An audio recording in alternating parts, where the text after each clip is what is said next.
These are the student results I received in the last 12 hours. Just one day. Many students passing their Celpip exam after a lot of struggle thanks to our course, and you can check that out too in the description. Your improvement is guaranteed or all your money back, and that's how you can be one of these success stories as well. Guys, today our topic is reading and listening, and there are 10 don'ts that you really don't want to do. And the first don't is about listening, and this video is going to cover both reading and listening. So let's look at some specific elements of each module. So in listening, when you have these questions, they appear in parts 1, 2, and 3, where you're given questions and you're given a timer. So the audio has been played. Now the questions appear one by one, 30 seconds each, and then you go to the next question, 30 seconds each. After the first 3 parts, parts 4, 5, and 6 are different, right? Because there, it's not just one question at a time. It is many questions at the same time, but you're given way more than 30 seconds there. But let's talk about this one. When you're here and you're given 30 seconds per question, a lot of students rush it. They will try to get an answer, and you're fairly confident the answer is C. For example, you pick it and you move on.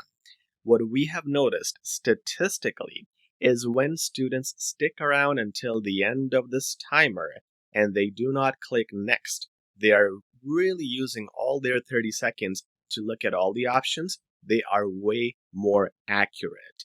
So my biggest advice for you is going to be, don't rush the exam. You have plenty of time. Use every last second.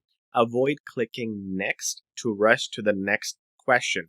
Really analyze it, confirm it, and hey, at the end, if the answer is C, you keep it, don't change it, that's fine. At least you have eliminated everything wrong and you are confident. The other thing, again, in listening, is you have to be really careful here, because in Celpip, there is no question written down. What I mean by this is, and this is important if this is your first time doing the Celpip exam, when the listening audio finishes for those parts 1, 2, and 3, and you have these one question at a time questions where you have 30 seconds per answer, at this time, the question is not going to be written. What's going to be written is the options, as you can see, and you obviously pick an option. The actual question is going to be said. So an audio will play, and the audio might ask something like, what did this cooking class mainly emphasize? And then you have these options and you have to pick. So don't wait for you to be able to read something, because there will be nothing to read. If you miss this audio with the question at the very start, you're not going to know the question. It's going to go, and if you are losing concentration here, you won't have any second chance. So as soon as the questions appear one by one, in the first 4 to 5 seconds, be alert, because that's where the question is being played. It will not be played again. Now, you also want to rethink the way the options speak. Let me tell you what I mean. The options are all multiple choice options, and this is both for reading and listening. That's the good thing in Celpip. It's multiple choice, which is slightly easier than filling the gaps in others. Now, when I see these questions, I'll tell you for this specific question, the answer was C. Okay, so when I see it says to avoid nutrient imbalance. You know how it matched what was said in the passage or transcript? It was saying in the passage that the nutrients should not be too many or too little, which is the same thing like to avoid nutrient imbalance. But did it say the same words? Not too much, not too little? No, it paraphrased it.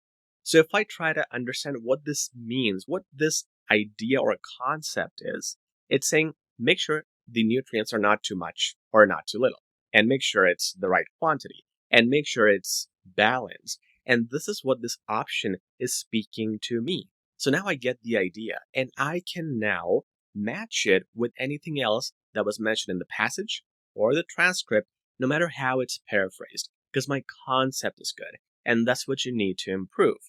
Similarly, if I look at something like to keep track of plant size, what am I thinking? I'm thinking measuring plant size, analyzing plant size, researching plant size, or keeping weekly records of it. That would be keeping track of it. To reduce soil erosion, so to reduce soil runoff, to manage how soil stays on the ground, to reduce it from going over the hills if it's eroding beyond the hills, or reduce soil movement. All these concepts are going in my head, and I need to do them really fast in the exam because you don't have that much time. This will allow you to match anything that the examiner is trying to paraphrase. So before the examiner trying to outsmart you, you outsmart the examiner, and you are understanding the concept. What do you guys think about 8? To control sunlight exposure. Comment down below, give me 3 variations. What do you think could be some synonyms or some other ways to say it? Now, the other thing you want to do is avoid skimming. I don't understand these teachers and these online coaches, supposed coaches. Don't want to criticize anyone, but like it annoys me when people tell you, skim through Celpip. You know why they say skim through? Because these teachers have done IELTS before, and in IELTS you skim through. Why you skim through is because in IELTS it's a long passage, so you need to get an idea. Celpip, it's a small passage. It doesn't work. In IELTS, you get keywords, and sometimes those keywords are in the question. In Celpip, there's no such thing. The concept is what you need to understand and match the concept. And skimming is possible in those long IELTS passages where you have 20 minutes. In Celpip reading passages, you have 8 to 12 minutes, depending on the part. So skimming is just wasting time. It's giving you no benefit. Instead, simply go on to the questions, start looking at the questions, get the keywords and ideas and concepts, and then go into the passage. Now, when we talk about going into the questions, this is for reading, okay? You want to look at 2 questions at a time. So if I'm answering one, I'm going to read 2 as well and keep this in my head. There's a very good chance that when I'm actually reading, I might see the answer of 2 first and then 1 later. And it could be 2 right here at the start and 1 way down there. Anything like that can happen. And if it does, if I have read 2 at a time, I won't miss it. In fact, I will save time because I'll get both answers quick. Also, this is not a complex strategy at all. We have done this in classes numerous times. Anything over 2 questions is too much information. You will forget. But 2 questions, every student almost can handle that information in your memory. So remember to do that. And another reason why it's probably the most important thing to do is because the answers are not in sequence in Celpip. So don't assume that question 1 will be here, question 2 will be here. It doesn't work like that, which makes reading 2 at a time all the more important. Now, also, what you want to understand is you should never rush to open this multiple choice box. The moment you do, you welcome confusion. Remember, 1 out of the 4 answers is correct. So you open it, you have 75% wrong information. Don't open this right now. First, look at the question, find the answer yourself. When you are confident that this is the specific answer, then you open the dialog box, and now you know which one to choose because you have figured out the answer yourself. So assume that it's not even a multiple choice question. Assume it's the fill in the gap question and try to find the answer yourself, but then you have the luxury of opening it and figuring out what matches. Now, when again we go back to listening, you want to be able to pick the listening from the very start. So one common phenomenon we have seen in classes and among students is they know the audio is about to start, but they're a little relaxed at the start. Because yes, 80% of the times at the start it is useless information. Hello, how are you? Hey Bob, beautiful weather, right? So the question is not going to be how's the weather? Is it beautiful? And that's why we ignore this. But again, 20% of the times, this area right here, the starting transcript, has key information. It could say something like, you look very sad today. Are you okay? And the conversation can then go into different places. You might have forgotten this piece, and one of the questions might ask you, what was the initial reaction of this person when he saw the other person? And the answer was, this person looked sad, or the reaction was surprised because the other person was sad. Something relevant to that part of the conversation. And this is played at the start. So you got to be alert from the start. The answers can be anywhere. Now, this is you. What I mean by this is reading. Parts 1 and 4. Parts 1 and 4 have this second part where this is the second section, and this is a comment by someone who has read this initial article and now is responding. So this third person, and again, you should do some reading tests before you come here to understand what I mean. You can check out a lot of reading tests in our course, by the way. So when you are in this section, this person is someone who is giving a brand new idea. This person has not been mentioned anywhere in the initial article. So you want to assume that this person is you and assume that these are your opinions. So if I think like that, I will be able to understand what this guy is likely going to say. For example, having attended this groundbreaking conference, I find myself reflecting on the myriad opportunities, maybe myriad of events, discussions, talks discussed. Now, this allows me to think, like, if I am the one answering this, what would I likely say? And this, whatever you assume, is very close to the actual answer, because this again is a new person. His or her opinions have not been mentioned anywhere in the original passage. So assume it's you. How would you answer these questions? And with that thinking, you'll be able to think sharply.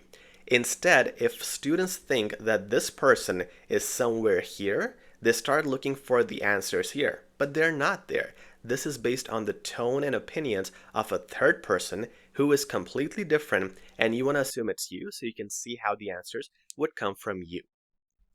Now, your best friends in something like part 2 reading, the picture, are the things before and after the blanks you see here. So the keywords around the blanks, like the conversation around something, becomes even more critical. This gives you an idea of what we're gonna find out in the picture and among the options. So there's some conversation happening around the topic, which is more critical, more serious. So we're looking for information that is impactful, that is challenging, that is concerning.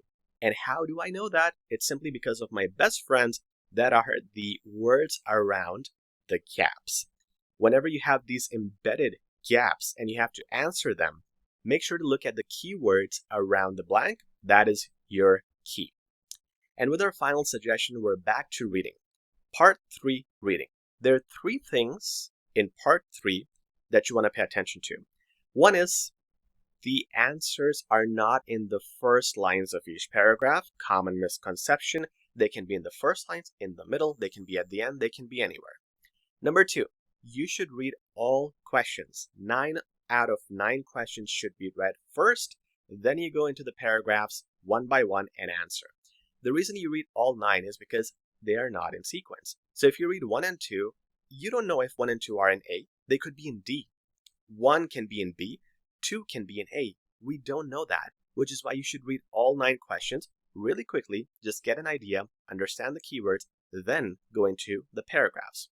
And the final thing is, the third thing in part 3, is you don't have to look for E.